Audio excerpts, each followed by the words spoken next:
नमस्कार। हम्म, आज हम जिस किताब पर बात करने वाले हैं वो आज के दौर में मुझे लगता है बहुत ही प्रासंगिक है। हाँ बिल्कुल। इसका नाम है deep work, rules for focus success in a distracted world. Hmm. इसे लिखा है कैल न्यूपोर्ट ने और प्रकाशित किया है ग्रैंड सेंट्रल पब्लिशिंग ने। जी। ये किताब ना सीधी सी बात करती है उस चुनौती की जिसका सामना हम में से शायद कई लोग रोज करते हैं। हाँ, ये भटकाव वाली बात। हाँ, कि भटकाओं भरी दुनिया में ध्यान कैसे लगाएं, कैसे कुछ सार्थक हासिल करें। न्यूपोर्ट इसे डीप वर्क कहते हैं हम्म। और उनका दावा है कि ये जो क्षमता है ना डीप वर्क करने की, ये आज के दौर में एक सुपर पावर जैसी है। Super power. हाँ। अच्छा, ये दिलचस्प है। हाँ, तो आज हम कैल न्यूपोर्ट के इन्हीं विचारों की तहों में उतरेंगे। ये डीप वर्क असल में है क्या चीज, ये उस काम से कैसे लगे जो हम अक्सर करते रहते हैं, हाँ, जो रोजमर्रा का काम होता। और सबसे जरूरी, इसे अपनी जिंदगी में लाया कैसे जाए। हमारे पास न्यूपोर्ट की किताब के मुख्य विचार हैं, तो चलिए उन्हें समझते हैं। बिल्कुल। देखिए, न्यूपोर्ट शुरुआती इस बात से करते हैं कि भाई दो तरह के काम होते हैं। ओके। पहला है डीप वर्क, यानी कि गहन कार्य। ये वो पेशेवर गतिविधियां हैं जो आप बिल्कुल भटकाव मुक्त एकाग्रता की स्थिति में करते हैं। फोकस के साथ। हाँ, पूरी तरह फोकस के साथ, जो आपकी संज्ञानात्मक क्षमताओं को, मतलब आपकी सोचने समझने की शक्ति को उनकी सीमा तक धकेलती हैं। अच्छा। और ये जो प्रयास हैं, ये नई वैल्यू बनाते हैं, आपके स्किल्स को बेहतर करते हैं और इन्हें कॉपी करना या दोहराना मुश्किल होता है। यूनिक काम। और दूसरा है शैलो वर्क, मतलब सतही कार्य। Shallow work. हाँ, ये ऐसे काम होते हैं जो दिमागी तौर पर ज्यादा मुश्किल नहीं होते। अच्छा। अक्सर भटकाव के बीच किए जाते हैं और ये दुनिया में कोई बहुत नई वैल्यू नहीं जोड़ते और इन्हें दोहराना भी आसान होता है। जैसे कुछ उदाहरण। मीडिया पर कुछ पोस्ट कर दिया, ये सब। हम्म।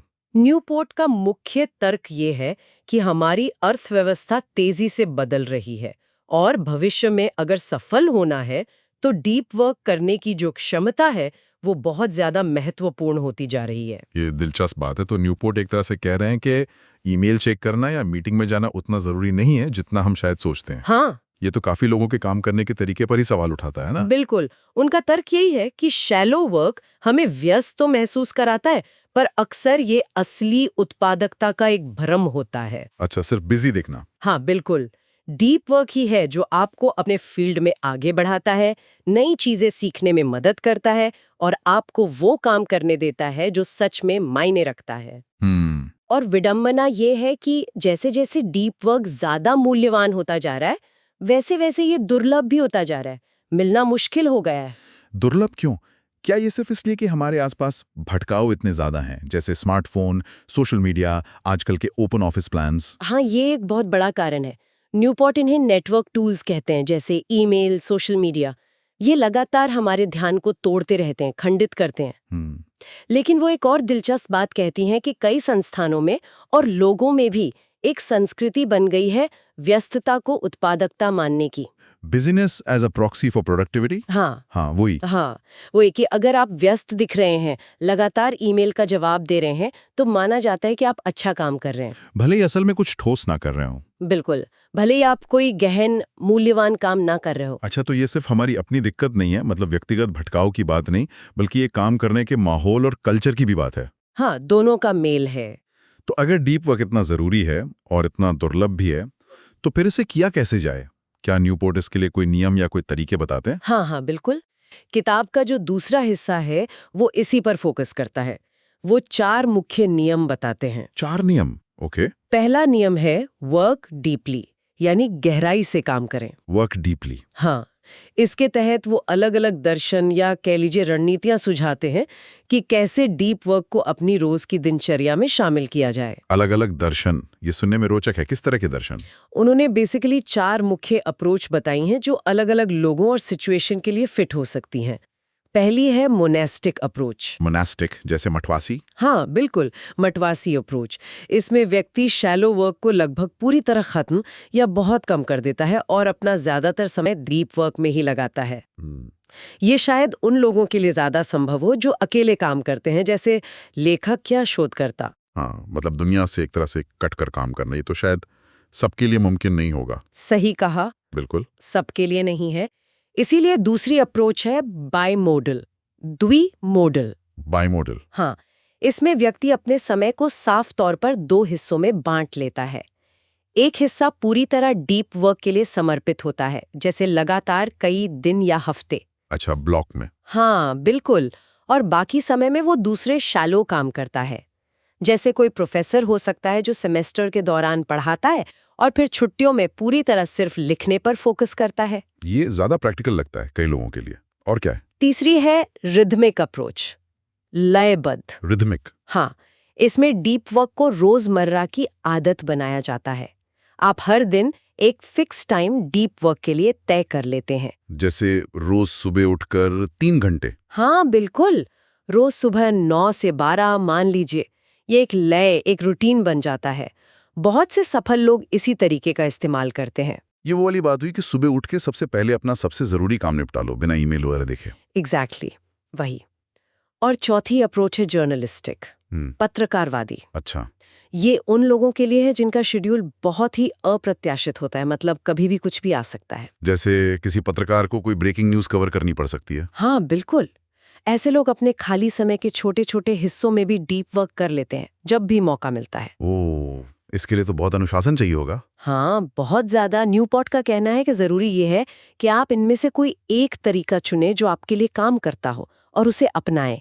सिर्फ इच्छा शक्ति के भरोसे डीप वर्क नहीं हो पाता, एक सिस्टम बनाना पड़ता है। सिस्टम बनाने की बात समझ आती है। इच्छा शक्ति तो अक्सर जवाब दे जाती है ना? बिल्कुल। तो ये हुआ पहला नियम, वर्क डीपली। इसके अलावा और क्या नियम है? दूसरा नियम है एम्ब्रेस बोर्डम, यानी ऊब को गले लगाएं। ऊब को गले लगाएं, बोरियत को। ये क्या बात हुई? हाँ, सुनने में अजीब लगता है। न्यूपोर्ट का तर्क है कि लगातार उत्तेजना या स्टिमुलेशन की तलाश करने की जो हमारी आदत है ना, हाँ, फोन चेक करते रहना। हाँ वही, वो फोकस करने की हमारी क्षमता को कमजोर करती है। अगर हम हर खाली पल में अपना फोन चेक करते हैं तो हमारा दिमाग एकाग्र रहना एक तरह से भूल जाता है। मतलब बोरियत अच्छी है, ये तो आजकल कोई सुनना नहीं चाहता। हाँ, ये थोड़ा काउंटर इंट्यूटिव जरूर है, लेकिन न्यूपोर्ट कहते हैं कि फोकस एक मांसपेशी की तरह है जिसे ट्रेन करना पड़ता है। अच्छा। वो सलाह देते हैं कि जानबूझकर ऐसे समय निकालें जब आप बिना भटकाव के रहें, मतलब कोई डिवाइस नहीं, कुछ नहीं, भले ही आप उस समय डीप वर्क ना कर रहे हों। जैसे बिना फोन के टहलने निकल गए या लाइन में इंतजार करते हुए बस अपने विचारों के साथ बैठें। ये आपके दिमाग को ऊब सहना और फोकस करना सिखाता है।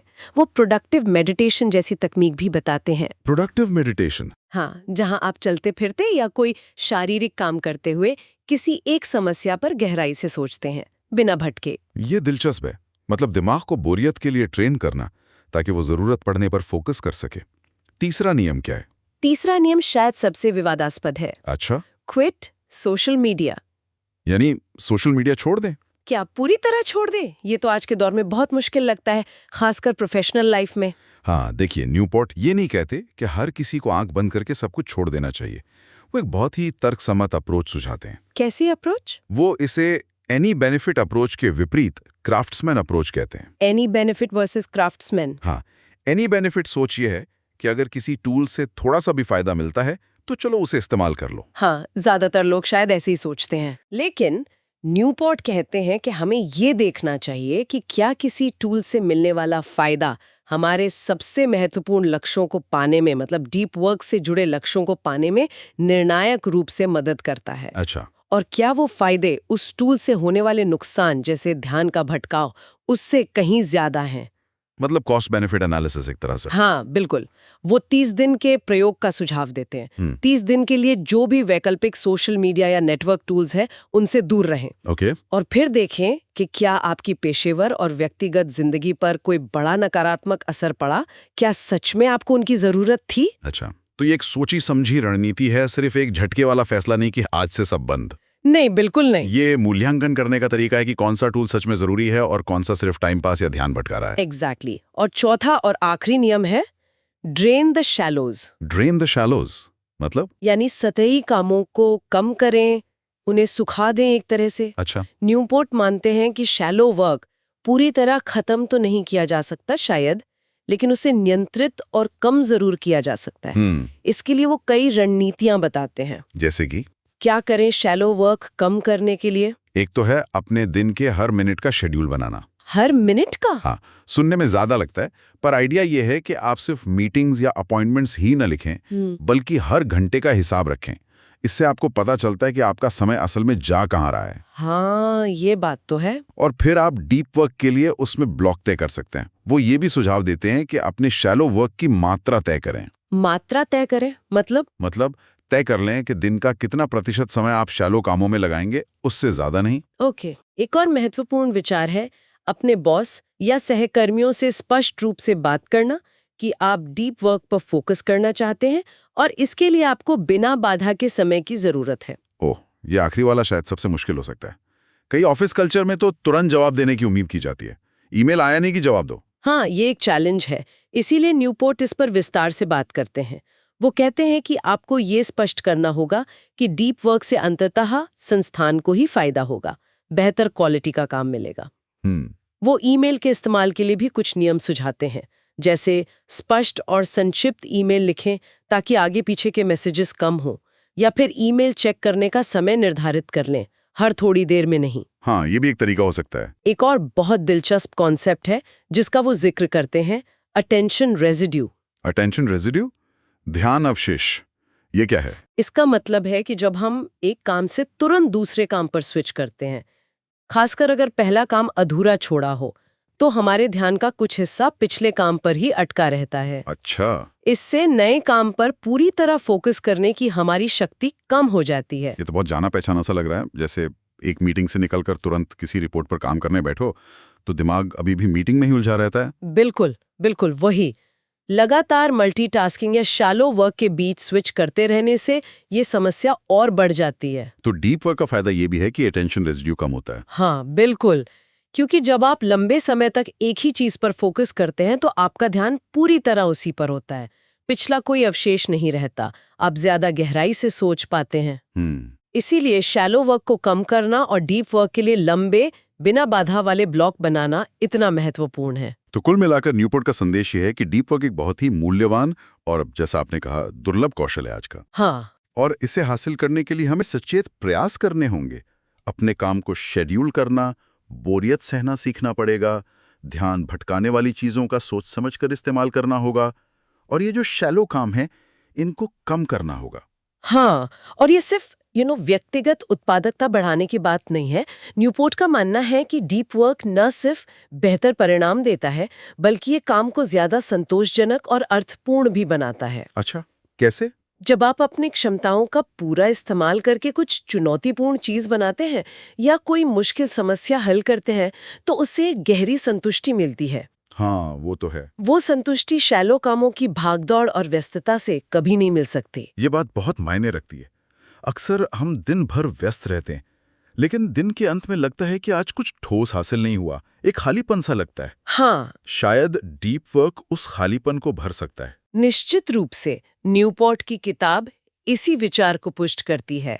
और अच्छी बात यह है कि वो सिर्फ समस्या नहीं बताते, यानी सिर्फ भटकाव की बात नहीं करते, बल्कि ठोस व्यवहारिक समाधान भी देते हैं। हाँ, वो 4 नियम और उनसे जुड़ी रणनीतियां। बिल्कुल, ये एक तरह का मैनुअल है कि कैसे हम अपनी एकाग्रता वापस पा सकते हैं और सच में सार्थक काम कर सकते हैं। तो आज हमने कैल न्यूपोर्ट की किताब डीप वर्क के मुख्य विचारों को समझा। हमने देखा कि डीप वर्क क्या है, ये शैलो वर्क से कैसे अलग है, और आज की इस भटकाव भरी दुनिया में ये क्यों इतना जरूरी और दुर्लभ होता जा रहा है। हाँ, और हमने उन 4 नियमों पर भी बात की जो न्यूपोर्ट सुझाते हैं: गहराई से काम करना, वर्क डीपली, ऊप को गले लगाना, एम्ब्रेस बोर्डम, सोशल मीडिया का सोच समझ कर इस्तेमाल करना, क्विट सोशल मीडिया सिलेक्टिवली, और सतही कामों को कम करना, ड्रेन द शैलोज। हाँ, ये नियम हमें डीप वर्क को अपनी जिंदगी में लाने का एक तरह का ढांचा या फ्रेमवर्क देते हैं। ये सब सुनने के बाद मुझे ऐसा लगता है कि डीप वर्क सिर्फ काम करने का एक तरीका नहीं है, बल्कि शायद ये एक पूरी जीवन शैली या एक दर्शन हो सकता है। कह सकते हैं। ये हमें मजबूर करता है कि हम सोचें कि क्या चीज सच में महत्वपूर्ण है हमारे लिए, और अपना समय और अपनी ऊर्जा कहाँ लगाएं। बिल्कुल। और यहाँ एक सोचने वाली बात ये रह जाती है जो किताब से ही निकलती है। न्यूपोर्ट तर्क देते हैं कि डीप वर्क न केवल पेशेवर सफलता लाता है, बल्कि जीवन को अधिक अर्थपूर्ण भी बनाता है। हाँ, तो अगर हम ये मान लें कि ये सच है, तो क्या हमारा समाज, हमारी शिक्षा प्रणाली और हमारे काम करने की जगह, हमारे वर्क प्लेसेस, इस सबसे मूल्यवान कौशल को यानी डीप वर्क को विकसित करने में हमारी मदद कर रहे हैं, या अनजाने में इसे और मुश्किल बना रहे हैं? ये एक बड़ा सवाल है। हाँ, इस पर जरूर विचार किया जा सकता है।